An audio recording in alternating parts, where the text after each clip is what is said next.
మన మహిళలందరికీ అత్యంత ముఖ్యమైన రోజు. మహిళా రిజర్వేషన్ బిల్లు మీద పార్లమెంట్లో చర్చ జరుగుతుంది. అదేవిధంగా పార్లమెంటు నియోజకవర్గాల పెంపు విషయంలో కూడా ఈరోజు చర్చ జరగబోతా ఉంది.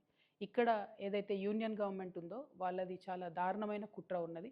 మహిళలకు సంబంధించి 33% రిజర్వేషన్ ఆల్రెడీ పెంచినప్పటికీ దాన్ని ఇప్పుడు పార్లమెంటు నియోజకవర్గాల పెంపు డీలిమిటేషన్తో లింక్ చేయడం జరుగుతూ ఉంది. వాస్తవానికి రెండు కూడా సపరేట్ అంశాలు.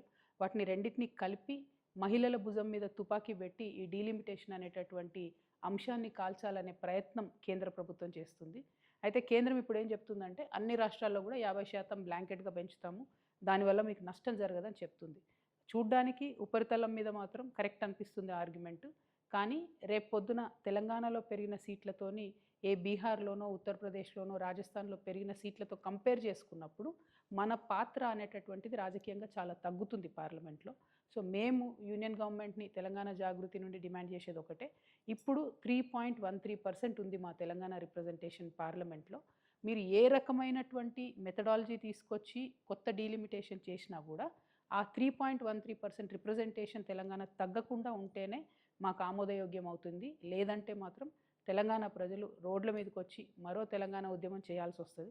ఎందుకంటే ఇప్పటికే కేంద్రం నుంచి మాకు రావాల్సిన ఏ నిధులు కూడా రావడం లేదు, ఏ ప్రత్యేక ప్రాజెక్టులు రావడం లేదు, ఏ నీటి ప్రాజెక్టులకు ప్రత్యేక హోదా రావడం లేదు. కాబట్టి పార్లమెంట్లో మన పాత్ర ఉండడం చాలా ముఖ్యం. 3.13% కన్నా మన సీట్లు తగ్గితే ఈ మాత్రం కూడా మనకు రోల్ ఉండదు. ఇంకొక విషయం, కేంద్ర ప్రభుత్వం దుర్మార్గంగా మహిళా బిల్లును డీలిమిటేషన్కి లింక్ చేస్తుంది.